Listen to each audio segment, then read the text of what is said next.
Goeiedag! Good day, fellow South Africans and citizens of the world!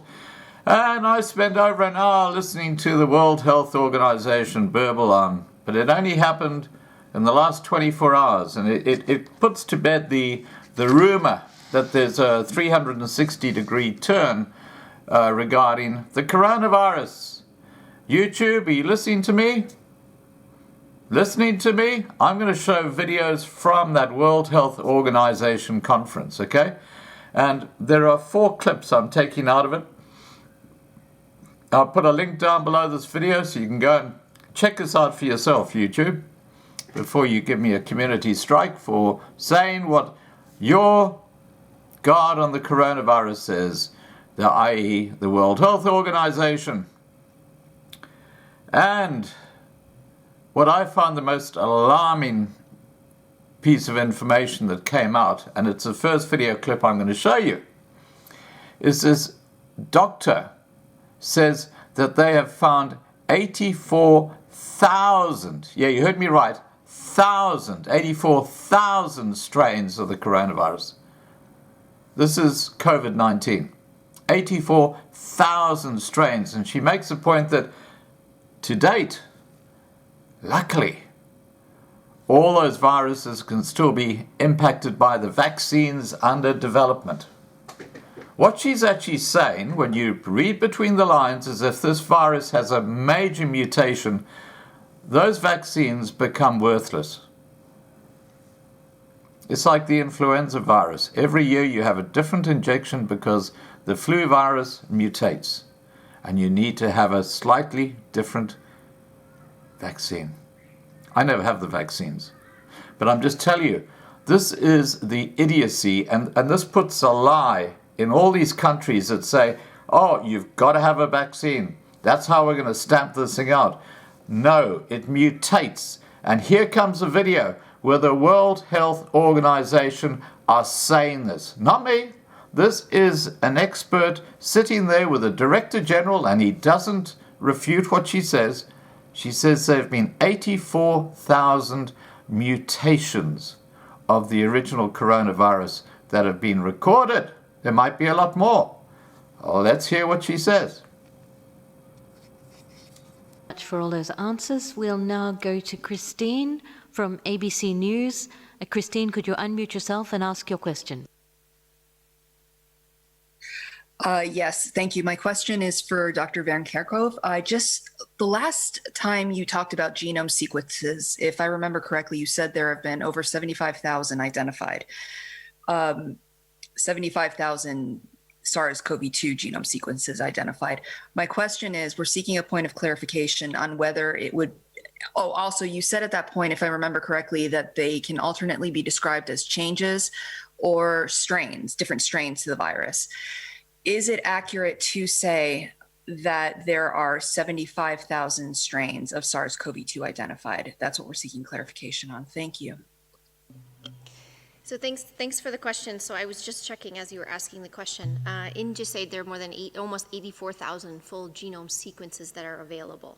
So these are full genome sequences that have been provided by countries, uploaded into the GISAID system. There are more full genome sequences available from other platforms as well. So these are sequences that are available. The changes that we are seeing are also known as mutations. Mutations are the same thing as changes, and these are natural changes that we see in these types of viruses as viruses continue to circulate. And the SARS-CoV-2 virus is no different. So what is really important, and I think when people use the word mutations, especially when I discuss something like this with my family, for example, it's a scary word, but these are natural changes, these are normal changes in the virus. So changes and mutations we use interchangeably. I use changes more often when I speak publicly, but that's the same thing as mutations. The one thing that I think is important that you know about and that the world knows about is that WHO is working with virologists all over the world, people that have incredible experiences with not only viruses and high-threat pathogens, but coronaviruses in particular, and those who study these full genome sequences and study what these changes mean. Because it's important that, like I said, that they change naturally, but are these changes important? Do these changes mean that the virus is behaving differently? Do these changes mean that diagnostics may not work or we may need a new type of a vaccine? And so far, the virus seems relatively stable in the sense that the diagnostics work, the vaccines that are in development, the therapeutics that are in development are still applicable for this virus that is circulating, and that's important. But we have a system in place to help us and to advise us on which of these mutations are important, and then how do we further study them in the lab to look at the differences that those changes may mean. But so far, it's around 84,000 full genome sequences that have been made available, and I would like to just quickly continue to stress the importance for these viruses to be shared, to be sequenced, and to be shared, and to thank all of you who are out there who are continuing to do that. Right, let's look at the lockdowns. There was one country in the world that said, no, we're not going to have a mandatory lockdown, and that was Sweden. Now, in this next clip from the same World Health Organization meeting, one of the reporters asks a member of the panel seated beside the Director General, how did it work out in Sweden where there was not a mandatory lockdown, i.e. the economy could still continue to grow and go? Well, you might find his comments quite extraordinary, because he says this is one of the options available to people. You got that? This guy from the World Health Organization says non-mandatory lockdowns is one of the options available to governments and people. So why is the rest of the world in a lockdown? And why is South Africa in such a severe lockdown? Let's listen to that second video clip. And remember, this is from within the last 24 hours. Here we go. Listen to this. Agence France clip. Presse. Nina, can you please unmute yourself and ask your question? Yes, hi. Thank you for taking my question. I saw that David Nabarro, one of WHO's special envoys on COVID-19, hailed Sweden's approach to the coronavirus crisis in an interview with New Zealand radio, seemingly avoiding the blunt instrument of lockdowns. But a graphic on WHO's website shows that Sweden's death rate at nearly 58 per 100,000 is among the highest in the world, and certainly much higher than in neighboring countries with similar cultures and populations. So my question is, does WHO indeed think that Sweden is a good example of how to handle the pandemic? And do you agree with the country's public health agency chief who indicated it was now controlling the outbreak and could probably avoid a second wave that seems to be affecting the rest of Europe? Thank you. Dr. Ryan, would you like to answer that? Yes. Yeah. No, I can begin, and certainly from the perspective of from a Swedish perspective, I think even in Sweden and Anders Tegnell and the team there have done a good job, and they by themselves have said that even despite the measures they put in place, the issue for them was in not having had adequate protection for long-term care facilities, and they suffered very high death rates because of very high death rates amongst older people, particularly those in facilities. They also had issues of transmission amongst ethnic minorities as well. So nobody has come through this pandemic with the perfect strategy. Everyone is learning about the virus. The approach in Sweden of having, and again, there's a misunderstanding that Sweden has not implemented control measures. Sweden has implemented quite strong control measures for COVID. But what it has done in the main is try to rely on individuals and communities to comply with the advice of government, and it has tried to avoid imposing mandatory lockdowns, mandatory separation of individuals. And that's based on a very high level of trust historically between government in Sweden and its own population. And that is the way in which Swedish people and the Swedish government interact. That is the social contract in Sweden. But it is wrong to suggest that Sweden has had an altogether different approach to the rest of Europe. In fact, it has had an approach of light touch regulation of the process. in that process, they have suffered with high death rates in long-term care facilities, and by their own admission have said that in itself was an error in not providing adequate support or care or protection in those situations. And I think that's the case in many, many countries. We're taken aback and surprised by the high rates of death and the high rates of infection in long-term care facilities amongst older people and people with underlying conditions.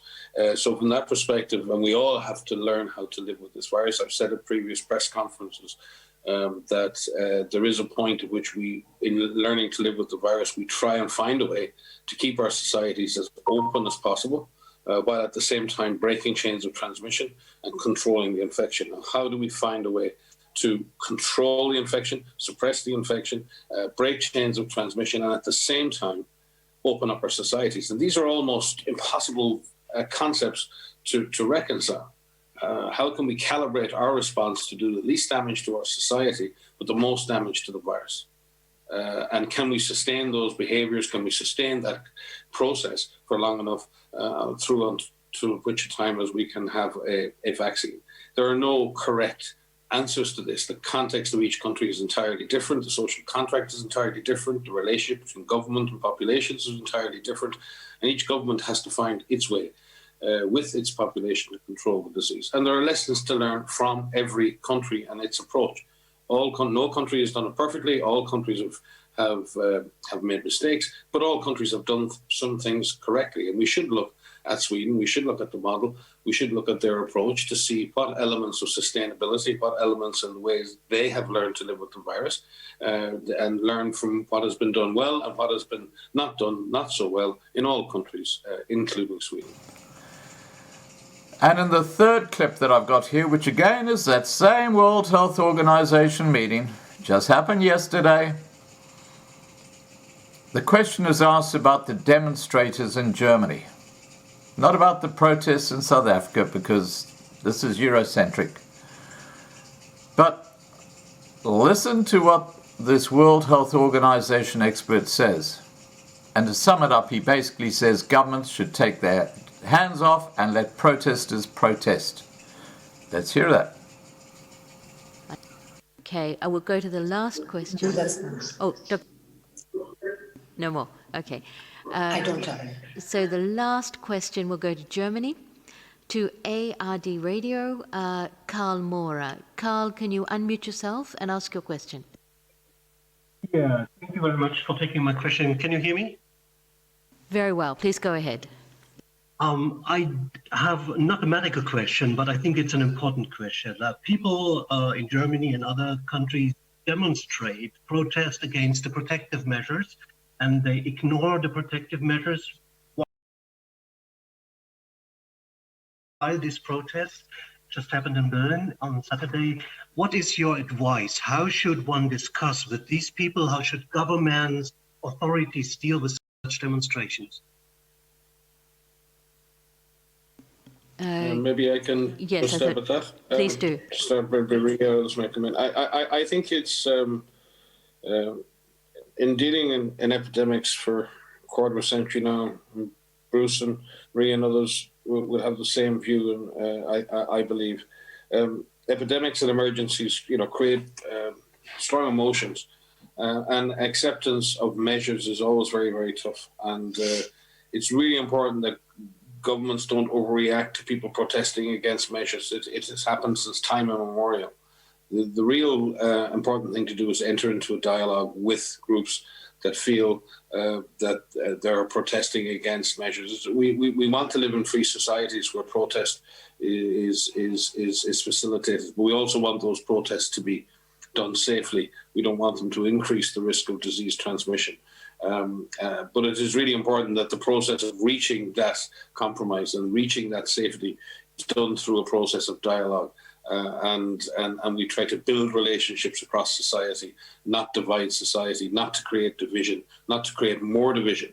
When people protest, it's because they're protesting against something they perceive to be unfair or unjustified. It's really important then we enter into a dialogue with people to explain why these measures are being put in place. And you may not convince everybody. It's the same thing when it comes to vaccination.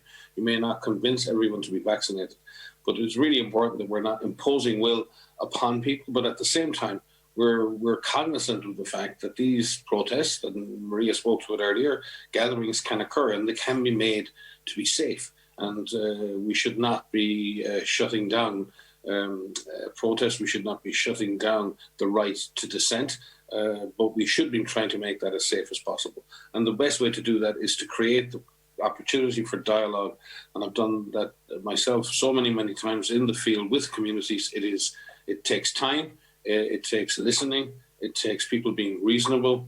And what other way is there for our society to progress and evolve unless we're willing to listen to each other and understand not everyone has the same opinion, and try to find a way as a society to move forward together and not polarize things constantly into opposing camps and opposing forces. This is not healthy for our society. So I would advise governments to try and find a way to initiate and sustain dialogue with all sections of society and listen. One thing that Dr. Tedros has taught us, and certainly taught me, is that you have to listen. You have to open your ears, open your heart, and listen to what people are saying. All right, and in the final video clip, we have the Director General himself. Yeah. Tedros Adhanom Ghebreyesus. I give up. It's one of the weirdest names I've ever come across, but anyway. He says economies must now start opening up. This is the World Health Organization that has been instrumental in shutting down the global economy for the past 5 to 6 months. Quite extraordinary. You'll hear it from the horse's mouth. But he goes further, and he suggests that what has happened to the elderly being singled out as, collateral damage if people don't obey the rules is moral bankruptcy at its highest. Well, I have 2 questions for the Director General. What happened to the flu season in the Southern Hemisphere? There's no recorded flu. Has that just been put into the same basket as the coronavirus? That's my first question I have for him.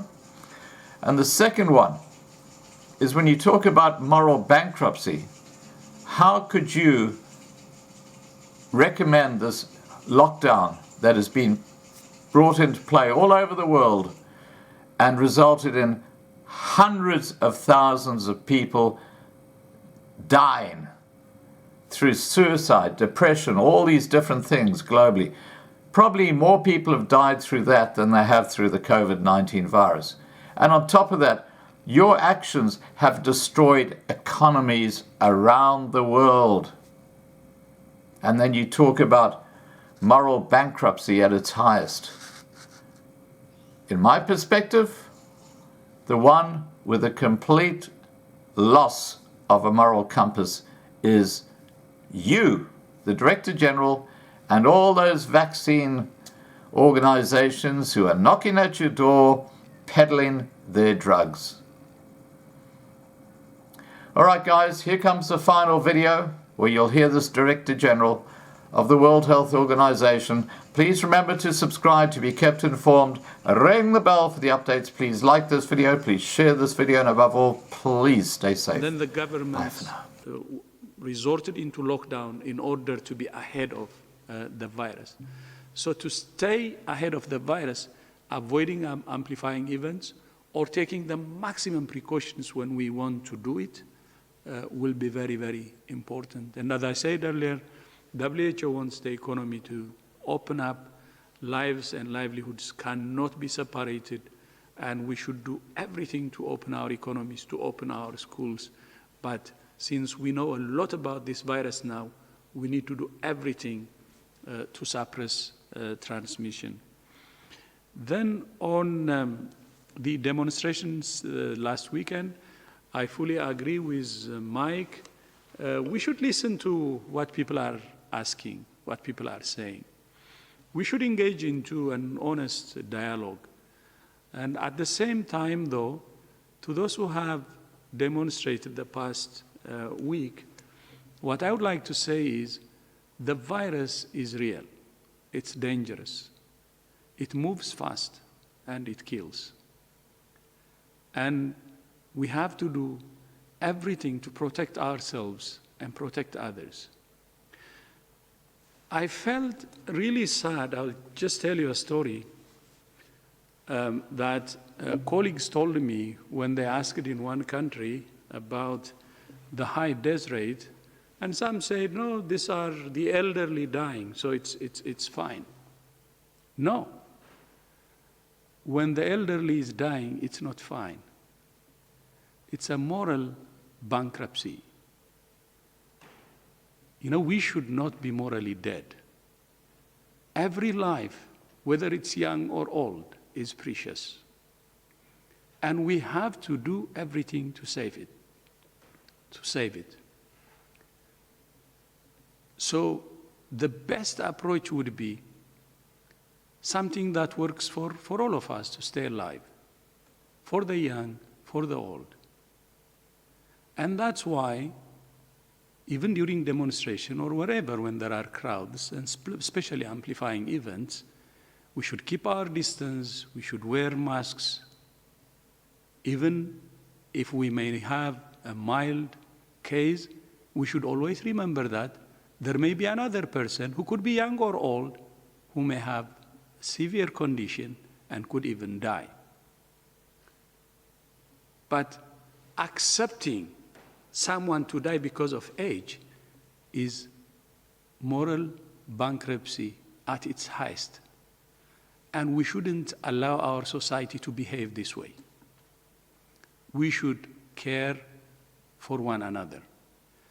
And there is a balancing act that can help us to protect our health and also to move ahead with our livelihoods. It's always possible to keep a balance. And that's why I'm stressing that it's always